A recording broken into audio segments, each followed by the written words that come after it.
The Greeks viewed the human body as this perfect, precise, mathematical wonder. They also aspired to humanize their pantheon of gods. Their marble statues became the instrument of their worship. Roman emperors wanted to be worshipped like gods, so they erected statues in their own likeness. In truth, statues speak of perfection and permanence, and thus misrepresent human beings in our imperfection and impermanence. When we obsess over our own image, which, if we're being honest with ourselves, is quite often, we misunderstand who we fundamentally are. Adam and Eve were already like God, but for the same reason that we misunderstand what it means to be image bearers, we misunderstand the folly of statues. The poem Ozymandias by Percy Bysshe Shelley figuratively and literally documents the fallen nature of statue worship. Perhaps by identifying Ozymandias' self-deception, we might be able to identify our own self-deceptions. Maybe then we might understand the wisdom inherent to the second commandment. You shall not make for yourself an image in the form of anything in heaven above, or on the earth beneath, or in the waters below. You shall not bow down to them or worship them. Like a slab of marble waiting to be chiseled, Ozymandias is a dense block of text, 10 syllables wide by 14 lines long. Yet, for all of its precision, the poem fails to align with itself. Sonnets are known for their tight structure, but this poem is bereft of a pleasing cadence. Line breaks interrupt sentences in unlikely places.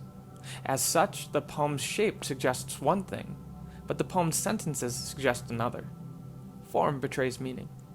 The reader's left to sift through each line just as the traveler had to excavate the lone and level sands for the half-sunk remains of Ozymandias' once great statue. What was originally intended to glorify its creator now mocks him. As with the kingdom, so with the statue. As with the statue, so with the poem. Form betrays meaning.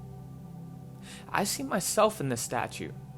I've been intentionally made, designed to glorify my creator. But ironically, so many of my efforts are pointed in the opposite direction. The metaphor runs much deeper. One way to think of ourselves is as God's statues. In Near Eastern culture, statues were a political and military statement, a pin drop on a map. A king would erect a statue in a public space to lay claim to a land. But God is not claiming one small territory. He created the whole map, which is why God created living, breathing statues. Like statues, we're made from the stuff that's all around us, but yet we have this transcendence that's connected to this bigger picture and this whoever is responsible for all of this. Embedded in every statue is a worldview statement, a claim about how the world came to be and who we are in relation to it. God already made the perfect imitation of himself, which is why Ozymandias' statue is a counter-narrative to the gospel, one which places the king at the center of the story. Inscribed on the pedestal of Ozymandias' statue is the phrase, "My name is Ozymandias, King of Kings. Look on my work, ye mighty, in despair." Though Ozymandias wants us to fear him, I only fear how closely I resemble the king.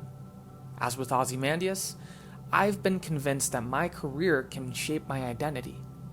I'm not an ancient Egyptian pharaoh, so instead of meticulously sculpting statues, I obsess over the work that I produce. Everything I make contains within it a statement about who I am and why I matter. Like Ozymandias, my body of work holds infinite meaning. It provides status, security, comfort, and most troublingly, identity. If it can be put this way, I am a Matryoshka doll of sin. Hid beneath every statue of mine is a lie that's rooted in a lie that's rooted in a lie. So let's core the forbidden fruit. Seated within mankind's first idol is the belief that God was withholding good things. That's lie number 1. The next assumption is that human beings could remedy this. Lie number 2. The final assumption is that a finite thing could hold infinite implications. For Adam and Eve, it was the forbidden fruit. For Ozymandias, it was a statue, and for myself, it's often something as simple as a work email. Lie number 3. There are modern and biblical adaptations of Ozymandias' hubris. Inscribed on Michael Jordan's 2,000-pound, 17-foot bronze statue is this bid for divinity: the best there ever was, the best there ever will be. In the statue, aptly named the Spirit, Michael Jordan transcends his mortal competition, his godlike talent vaulting him over two opponents who, themselves, are fading into obscurity. In 1 Samuel 15, verse 12, Saul defeats the Amalekites, erects a monument in his own honor, and imprisons the Amalekite king. The rationale being, if you capture the enemy king, well then now you are a king of kings. Old Testament kings were dunking on competition and posterizing their success long before the modern NBA.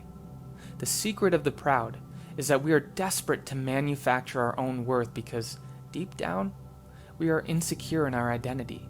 Pride, ironically, is rooted in and compensating for shame. Thus, pride turns our hearts into an idol factory. Whatever statues line the conveyor belt of our actions, know that these tiny statues reflect back more truth about who we are than whatever image we project back to ourselves in the mirror. So, if we are to learn from the second commandment, we would do well to audit the things that we create. Do we really know the ends to which we labor? And if we're drawing up morals from Shelley's Ozymandias, we could do far worse than to arrive at this truth. Hid within the things that we create are our greatest hopes and our greatest fears. The things that we believe will bring us salvation, and the things we believe will bring our demise.